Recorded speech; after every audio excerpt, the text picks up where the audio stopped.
రీసెంట్‌గా ఒక సైట్ విజిట్‌కి వెళ్ళాను. ఎంటర్ అవ్వంగానే క్లయింట్ ఫస్ట్ డైలాగు మా హౌస్ మొత్తం ట్రెడిషనల్ డిజైన్‌లో కావాలి. ఫ్లోర్ ప్లాన్‌కి తగ్గట్టు పింట్రెస్ట్‌లో డిజైన్స్ అన్నీ సేవ్ చేశాము. అవే ఎగ్జాక్ట్‌గా రెప్లికా చేయండి అని.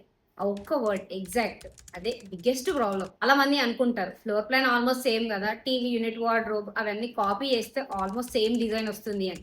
కానీ రియాలిటీ ఏంటి? ఫర్నిచర్ డిజైన్ అనేది ఓవరాల్ హోమ్ ఎస్థెటిక్స్ లో జస్ట్ ఒక పార్ట్ మాత్రమే. ఫ్లోర్ ప్లాన్ ఏంటి, రూమ్ డైమెన్షన్స్ ఏంటి, నేచురల్ లైటింగ్ ఎలా వస్తుంది, ఫర్నిచర్ స్పేసింగ్ కరెక్టా, బడ్జెట్ ఎంత, ఫైనల్ అవుట్పుట్ ని డిసైడ్ చేసేది ఆ ఫోటో బ్యాక్ సైడ్ ఉన్న ప్లాన్. అంబియన్స్, ఆ ట్రెడిషనల్ ఫీలింగ్ రావాలి అంటే furniture, fabrics, wall texture, ceiling rights, brass item, carvings, wooden tones, execution quality ఇవన్నీ యాడ్ అయితేనే ఆ ప్రీమియం లుక్ అనేది వస్తుంది. ఎగ్జాక్ట్ గా కాపీ పేస్ట్ చేయండి అని అడిగేదానికన్నా మా స్పేస్, మా బడ్జెట్‌లో ఎలా అడాప్ట్ చేయొచ్చని అడగండి. కాపీ పేస్ట్ చేస్తే ఫోటో వస్తుంది గానీ, డిజైన్ చేస్తేనే హోమ్ అనేది క్రియేట్ అవుతుంది. మీకు కూడా పింట్రెస్ట్ డిజైన్స్ ఎగ్జాక్ట్ రావాలి అనుకున్న ఎక్స్‌పీరియన్స్ ఉందా? కామెంట్‌లో పింట్రెస్ట్ అని టైప్ చేయండి and follow for more truths.